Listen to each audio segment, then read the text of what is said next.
Hello and welcome back to Rev Real Estate School. I'm your host, Michael Montgomery, and today what we're talking about is how we can ask for business in reverse.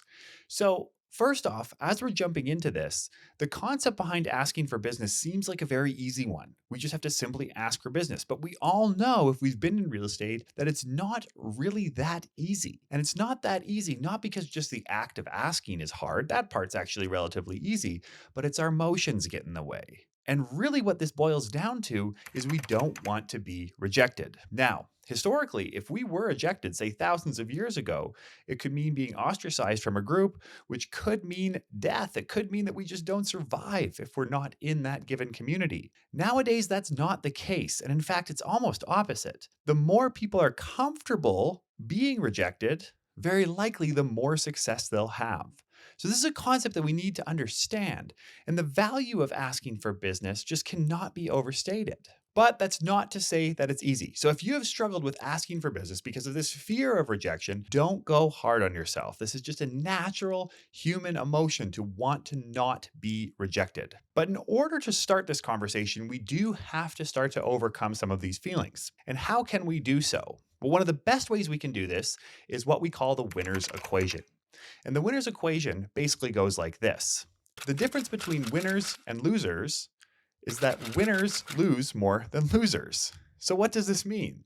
It seems kind of complex, but really all it is winners end up taking more shots, as in they ask for more business. Now, what does this actually relate to? Well, if you think about it, there's a stat out there. I'm probably going to butcher the stat, but it's somewhere along the lines of when a successful entrepreneur is actually successful, if you look back to that individual's past, you see how many businesses they've built. And on average, it's around 10. So they've had over 9 failures in building businesses. And some of these can actually be quite large, quite catastrophic. And however, they have persevered to get to where they're at. And so this winner's equation is actually extremely helpful for us to keep in mind, because the more that we ask for business, theoretically, the more success we'll see. But again, it's still not that easy. Another way of thinking about this is every time in real estate, with everything that we do, and even in life for that matter, there's a trade-off. And so if we are about to ask for business, what we could end up getting is the business. But the trade-off that we're making is comfort, because we could end up being rejected. Now, mostly what happens is agents don't ask for business. And so what they're choosing in that case, what the trade-off is they're choosing comfort over potentially getting the business. So you're going to have to trade off one of those. Either you're going to trade comfort and potentially get more business, or you're going to seek comfort and then potentially get less business.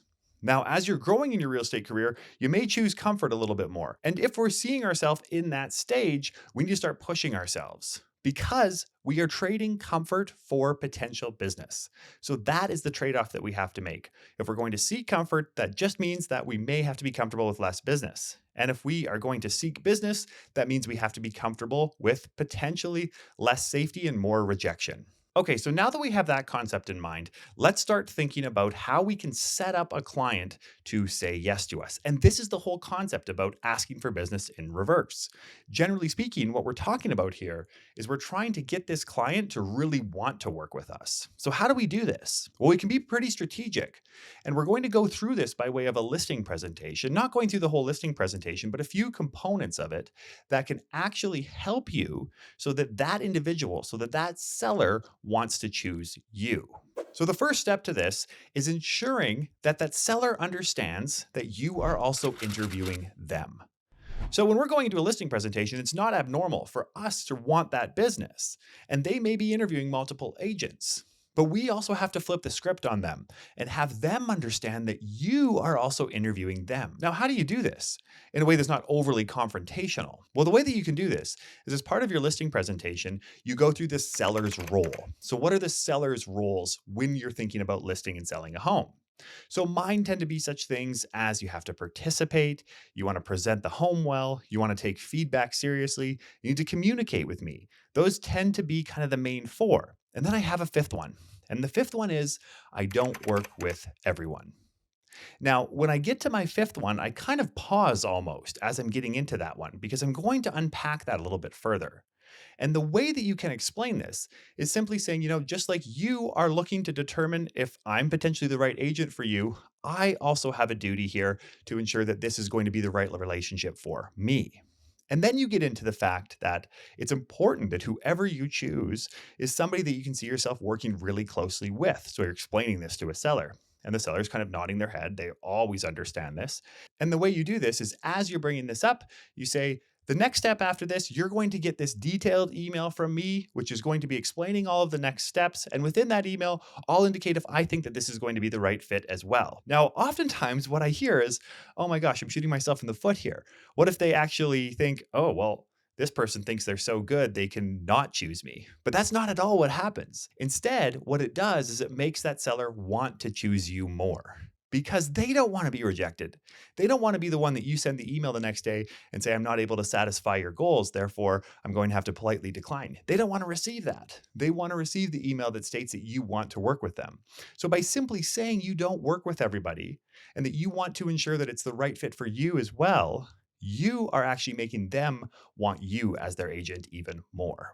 Which moves us into our next one. And this one, although it seems pretty straightforward, a lot of agents miss it.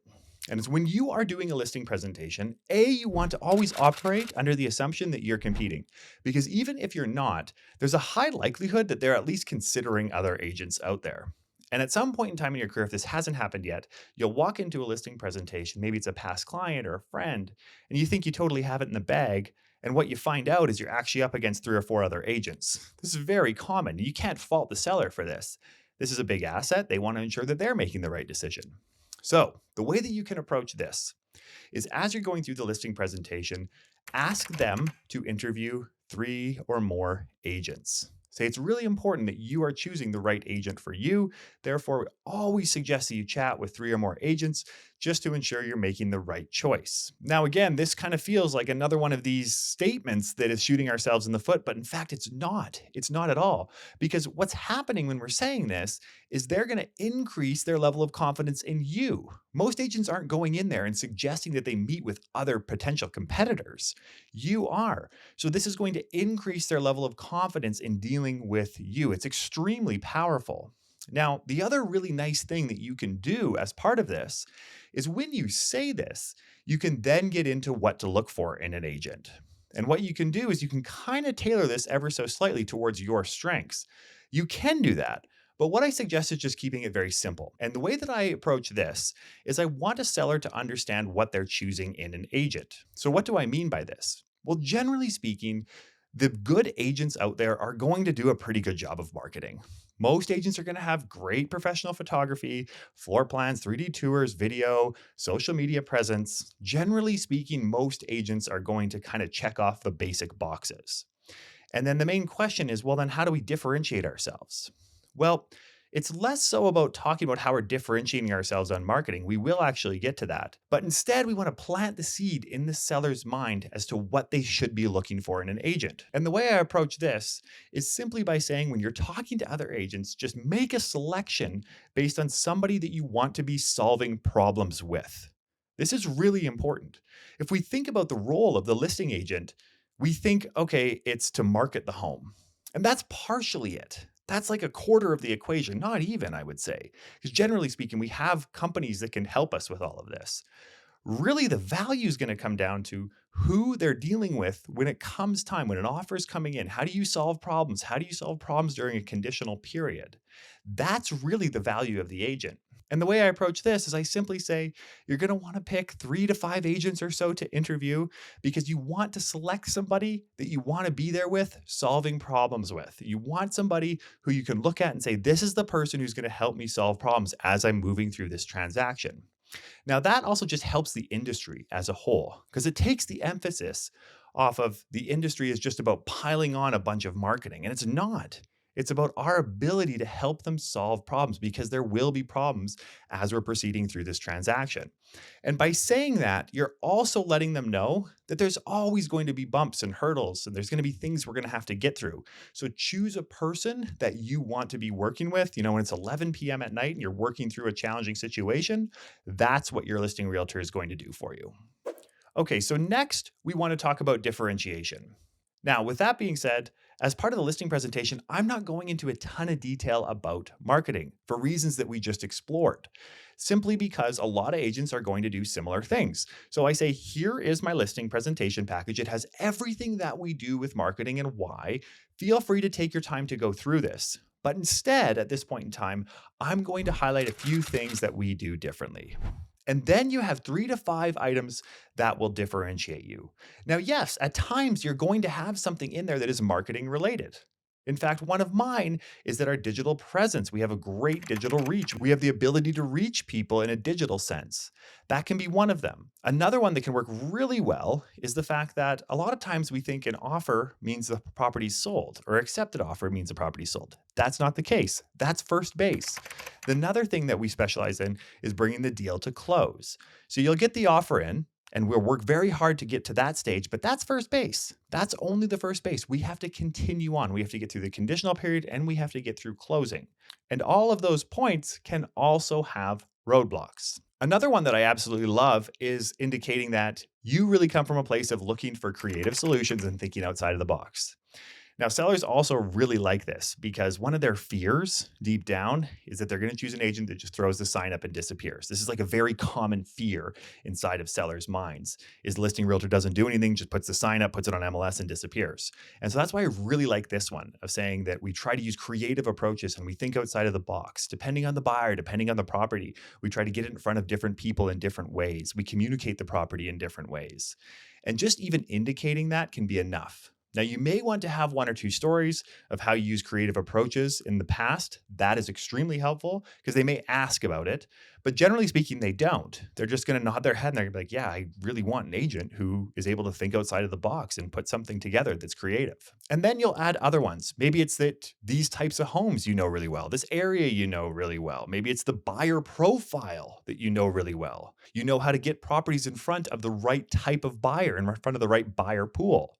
So there's all sorts of different things that you can choose, but I would choose about 3 to 5 in this case that would differentiate you. And it's okay to layer in some marketing here, especially if you're doing something on the marketing side that is slightly different.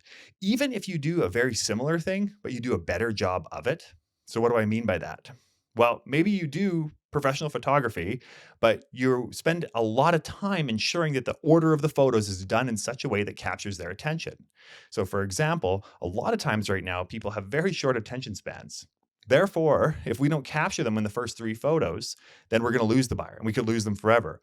And so, even though people can have great photos, oftentimes they don't organize them in such a way that captures them in those first 3 photos to have them keep clicking through the listing. This is another really powerful yet simple thing. You're just doing professional photos like anybody else, but you're just being more detailed about it. So don't think that just because you do things that other agents do, you can't actually spin that in a way that actually differentiates you. Okay, so now that we've planted these seeds during the listing presentation, my next step is not to ask for the business at the listing presentation. I do not do this. Now, why? Simply because if somebody was coming to list my house, there's no chance I would make that decision on the spot. I would always think about it. I think about it for when somebody's coming to clean my windows or when I'm hiring a cleaner for my house.